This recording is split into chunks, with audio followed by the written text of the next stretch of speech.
O que tomar para diarreia, azia, tosse, esse é bom, tô precisando emagrecer, viu, gente? Dor de dente, sinusite, desinchar, ressaca, dor no estômago e dor de barriga. O que tem de errado com essas perguntas, galera? Aparentemente nada. O errado é pra quem que a gente tá perguntando. Ao Dr. Google. Temas de buena.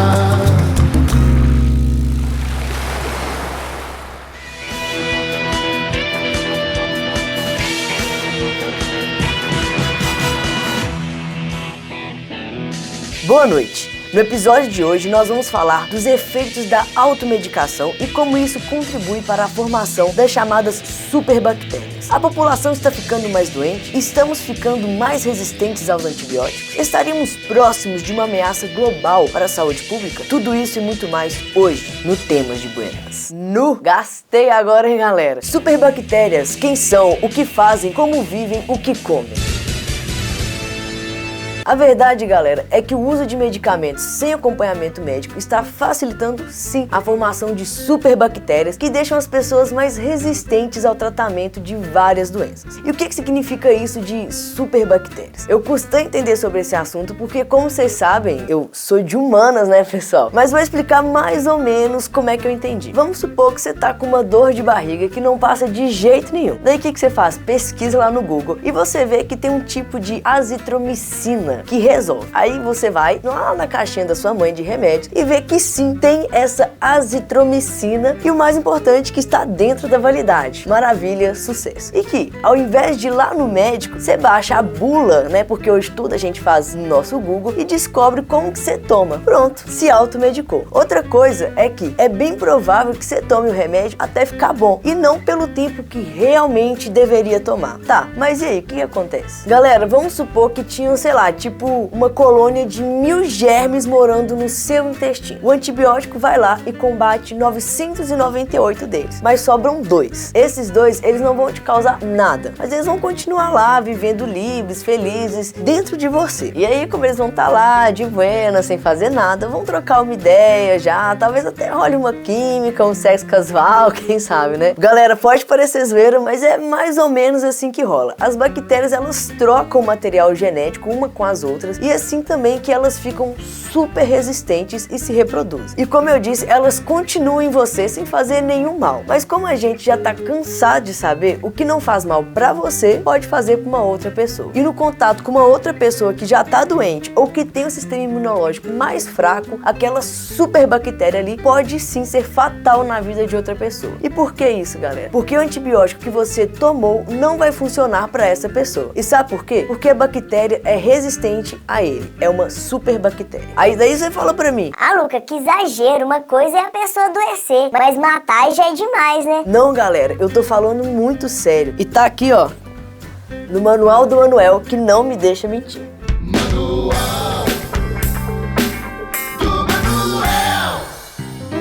De acordo com uma publicação da Fundação Fiocruz de 2015, as superbactérias já são responsáveis por ao menos 23 mil mortes por ano no Brasil. Já no mundo, 700 mil pessoas morrem também anualmente, vítimas de bactérias resistentes. Esse dado foi apresentado em um estudo de 2016, encomendado pelo governo britânico ao economista Jim O'Neill, que revelou que, caso políticas públicas não sejam colocadas em ação desde já, tais organismos poderão causar mais de 10 milhões de mortes por ano após 2050. Nossa, galera, são 10 milhões de mortes por ano, vocês conseguem imaginar isso? E sabe o que mais que eu tava lendo aqui no manual? Que 72% dos brasileiros tomam remédio por conta própria e 40% faz autodiagnóstico usando a internet. Esses dados estão numa pesquisa de 2016 do Instituto de Ciência, Tecnologia e Qualidade. Aqui diz também, galera, que foram ouvidas 2.340 pessoas de 16 cidades diferentes. Tá, mas vocês já pararam pra pensar por que as pessoas estão se automedicando medicando tanto? Ou porque elas não confiam no médico, ou então porque elas não querem ir ao pronto-socorro. E tem também uma outra coisa, galera. Os hospitais são um antro de superbactérias. Vocês já devem ter ouvido falar no jornal de uma enzima chamada KPC. Ele entra no seu sangue e pode causar pneumonia, febre alta e mais um tanto de coisa. Aí você vira pra mim e diz: Tá bom, Luca, eu já entendi que superbactérias são perigosíssimas, mas eu nem tomo tanto remédio assim, então não preciso me preocupar, certo? não, galera, errado. Outro grande responsável pelo desenvolvimento dessas superbactérias é a comida. Eu não sei se você sabe, mas o Brasil é o terceiro país do mundo que mais utiliza antibióticos na produção de proteína animal, perdendo apenas para a China e Estados Unidos. E vocês já devem ter sacado que o motivo é para que os animais adoeçam menos e engordem mais. E sim, entre vários jeitos, você também pode pegar muitas dessas superbactérias ingerindo carne. Ah, então você tá sugerindo que eu pare de comer carne. Isso aí é uma opção sua. O que eu acho que seria legal mesmo é que as políticas públicas que foram sugeridas por um cara muito foda chamado Jim O'Neill fossem realmente colocadas em prática. Senão, daqui a pouco vai ser tipo lá no século 18, 19, quando era comum morrer de infecção. Tá, beleza. Mas quais foram as medidas propostas pelo Jim? Bom, só o Manuel para nos dizer isso daí.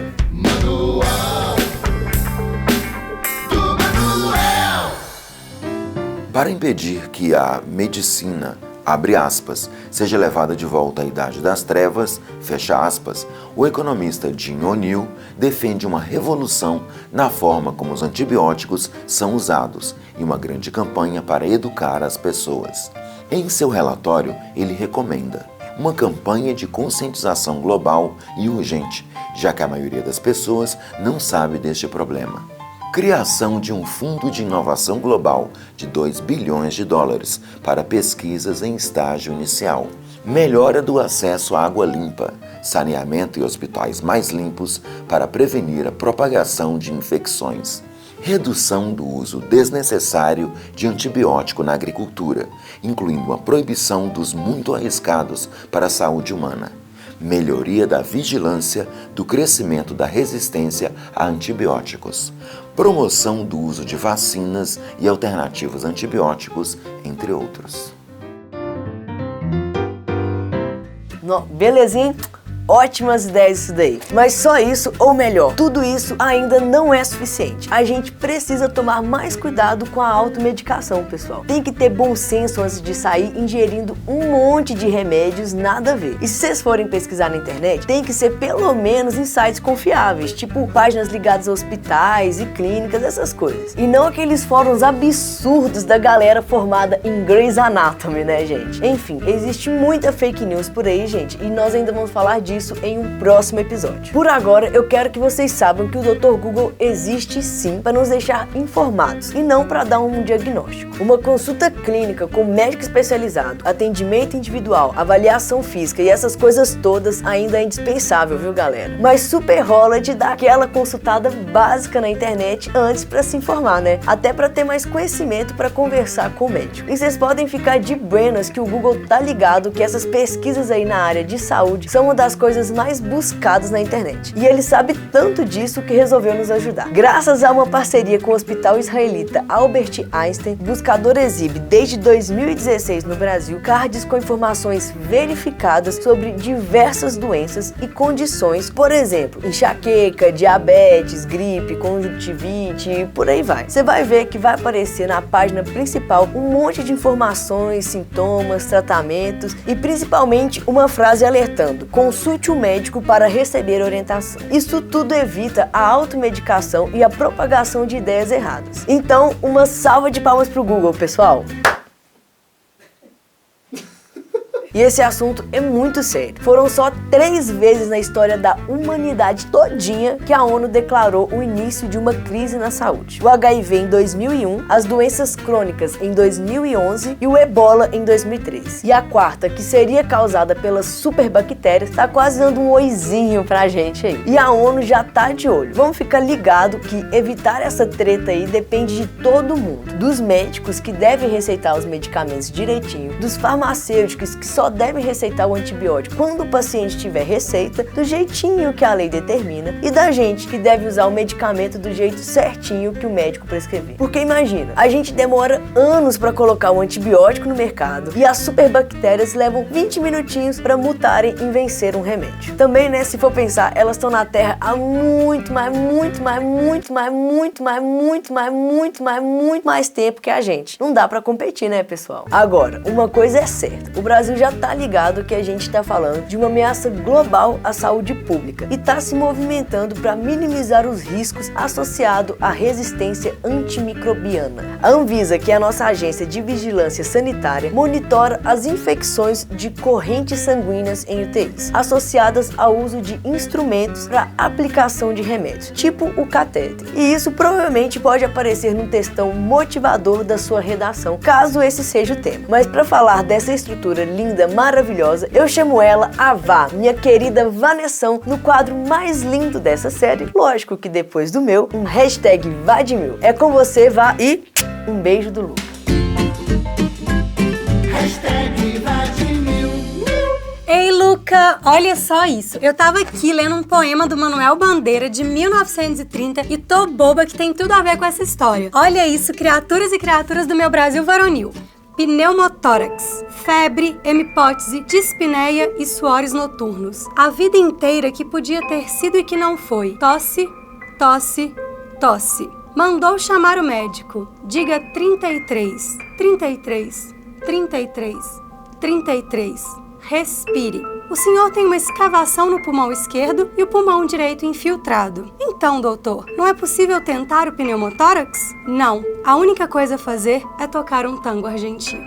Hashtag drama. Gente, vocês perceberam que o médico usa um eufemismo, uma figura de linguagem muito comum para dar uma suavizada em algo trágico? E aí, o tango argentino, que é dramático pra caramba, aparece na frase para simbolizar a morte, uma tragédia prestes a acontecer. Lá em 1930, que foi quando Manuel Bandeira escreveu esse poema, não tinha tratamento eficaz contra a tuberculose. Hoje, por causa das superbactérias, a gente corre o risco de voltar no tempo. E imagina, um monte de infecção que parece super inocente pode voltar a ser uma das maiores ameaças para nossa saúde. Tá, mas vamos para nossa redação nota 1000 sobre o tema? Um recorte temático que eu aposto bastante é superbactérias e os efeitos da automedicação no século XXI. Para princípio de conversa, ou melhor, para começar a sua redação, você pode usar meu poema, quer dizer, meu não, do Manuel Bandeira, dizendo que, em 1930, Manuel Bandeira escreveu um poema chamado Pneumotórax, que mostrava de forma trágico-cômica a morte que se aproximava de um sujeito com tuberculose. Atualmente, o aparecimento das superbactérias volta a ameaçar a saúde pública. Entre as possíveis causas para essa preocupante situação estão o abuso da automedicação e o uso desmedido de antibióticos na produção de proteína animal. Olha só o que eu fiz. Eu coloquei um repertório logo na minha primeira frase, o poema do Manuel Bandeira, e em seguida eu contextualizei o tema da minha redação na minha segunda frase. E por último, apresentei a minha tese chamando a situação de preocupante e apontando dois problemas ou agravantes: o abuso da automedicação e o uso desmedido de antibióticos na produção de proteína animal. Agora, passando para o seu desenvolvimento 1, você vai precisar retomar o problema 1, o abuso da automedicação. E aí, para comprovar seu argumento, você pode usar aquele dado que o Luca falou, que, de acordo com uma pesquisa do Instituto de Ciência e Tecnologia e Qualidade, realizada em 2016, 72% dos brasileiros tomam remédio por conta própria. E claro, se você não se lembrar disso, você pode falar de algo mais simples, tipo, devido ao grande número de pesquisas relacionadas com saúde na internet, o próprio Google resolveu criar cards com informações críveis sobre doenças para a população, em parceria com o Hospital Albert Einstein. O importante, como você já sabe, é contextualizar o seu argumento e tentar trazer outras áreas do conhecimento, ou seja, os repertórios socioculturais que comprovem e deem autoridade para o seu texto. Passando para o seu desenvolvimento 2, você vai retomar o problema 2, o uso desmedido de antibióticos na produção de proteína animal. Aqui, você pode dizer que o Brasil é o terceiro país do mundo que mais usa medicamentos na pecuária e que perde apenas para a China e para os Estados Unidos. Se você quiser, também pode falar que esse é um dos argumentos usados pelas comunidades veganas e as vegetarianas para desestimular o consumo de carne. Afinal, esse alimento pode ser uma fonte de superbactérias e pode contribuir para deixar as pessoas cada vez mais resistentes a doenças infecciosas. Por fim, na sua conclusão do amor, você pode, ou melhor, melhor, você deve apresentar uma proposta de intervenção espetacular. Você pode apresentar qualquer uma das 67.842 propostas do Jim O'Neill que o Luca mostrou no manual do Manuel. Ou pode propor uma solução muito simples para evitar a disseminação de superbactérias, que é lavar as mãos. Lava outra, lava uma mão. Não sei se você sabe, mas uma das maneiras mais simples e eficientes de evitar doenças infecciosas transmitidas por bactérias, vírus ou fungos é lavar as mãos. Tá, mas você não pode simplesmente falar que lavar as mãos é um jeito incrível de combater a disseminação de superbactérias. Você tem que dizer quem faz o que, como e para quê. E o como bem detalhadinho. Então, como fica? Quem? O Ministério da Saúde deve fazer o quê? Deve organizar campanhas nacionais sobre a importância da higienização das mãos, como? Por meio do programa Saúde na Escola, que participa crianças e adolescentes em ações pela melhoria da qualidade da saúde. E para quê? Para evitar a transmissão das superbactérias pelo contágio com outras pessoas. Já na sua segunda proposta, a mais sintética, você pode falar que o Ministério da Saúde pode agir também conscientizando a população sobre os prejuízos da automedicação por meio de campanhas na grande mídia e de distribuição de cartilhas instrutivas junto às comunidades. E não se esqueçam de retomar a frase que a gente usou lá na introdução, dizendo que, desse modo, a população ficará livre de contrair infecções com diagnósticos fatais, como foi o caso do protagonista do poema Pneumotórax. Então, por hoje é isso, criaturas. Agora vocês já estão afiados para falar sobre o assunto, se esse for o tema da redação de vocês. Beijo, juízo e lavem bem as mãos.